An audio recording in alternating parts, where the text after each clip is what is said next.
Bonjour les propriétaires et les futurs propriétaires. Alors une nouvelle vidéo aujourd'hui sur comment préparer donc son dossier de mise en vente d'un bien immobilier. Donc il y a 8 points très importants. Le premier, c'est de faire intervenir rapidement un diagnostiqueur pour établir le DPE.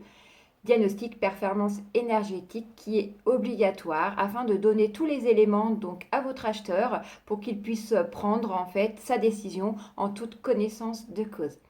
Le deuxième point, c'est de mettre de côté vos titres de propriété, car c'est un document qui prouve bien que vous êtes le propriétaire en fait du logement. Le notaire et le conseiller immobilier avec lequel vous allez travailler vont en avoir besoin pour la mise en vente. Le troisième point, c'est bête comme chou, mais c'est d'avoir ces pièces d'identité à jour. Quand vous faites la transaction, le notaire et l'agence immobilière vont également en avoir besoin. Vous allez devoir les transmettre tout simplement. Alors, le quatrième point, c'est de sortir la taxe foncière. Effectivement, ça va donner une information financière à l'acquéreur. Le notaire également va en avoir besoin pour faire les prorata temporis de taxe foncière, c'est-à-dire que si vous vendez votre bien au 1er juillet, votre acheteur va vous rembourser donc du 1er juillet au 31 décembre la taxe foncière, car en effet, c'est vous qui allez recevoir donc l'avis d'imposition. Le cinquième point, c'est qu'il va falloir préparer toutes les factures de gaz, d'eau, d'électricité qui va permettre également à l'acheteur de savoir combien ça va lui coûter de vivre dans ce logement. L'idéal, c'est de constituer un dossier sur les 12 derniers mois si votre logement est habité. Le sixième point, c'est de constituer un dossier avec toutes les factures de travaux récents que vous avez pu entreprendre dans votre logement, comme le changement de fenêtre, un changement de Velux, le remplacement aussi du ballon d'eau chaude, qui a beaucoup d'importance aux yeux des acquéreurs potentiels. Le septième point, donc il s'agit toujours de travaux, mais qui vous ont demandé une autorisation au service de l'urbanisme de votre commune, donc, ou de votre copropriété, donc comme le rajout d'un Velux, la création d'une ouverture. Ces documents donc, sont importants à l'acheteur en cas de contrôle.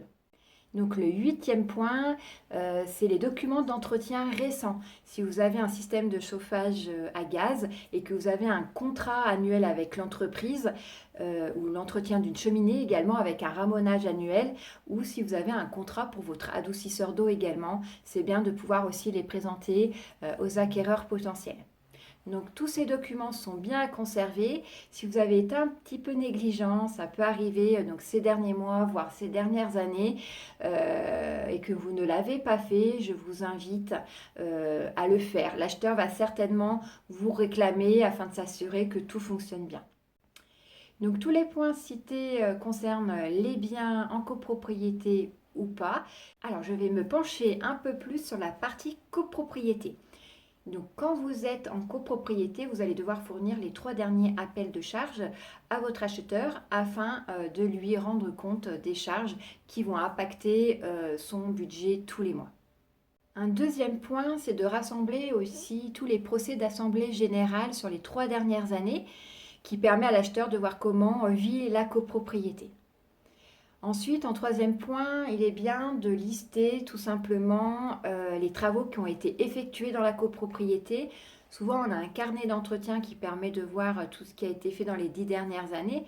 C'est très intéressant en fait de le donner à votre acheteur potentiel. S'il n'existe pas, n'hésitez pas de prendre un petit cahier et de lister ce qui a été fait. Ça va rassurer l'acquéreur. Un quatrième point, c'est les travaux à venir qui ont été votés à la copropriété, et je vous incite donc à ne pas faire l'impasse dessus et d'en informer l'acquéreur. Le cinquième petit point, c'est le jour où vous avez donc trouvé votre acheteur potentiel, vous allez devoir demander au syndic de copro le pré-état daté de manière à pouvoir vendre. On ne peut pas vendre sans ce questionnaire. Donc voilà un petit récapitulatif de tout ce que vous avez besoin pour constituer votre dossier de mise en vente de votre bien immobilier.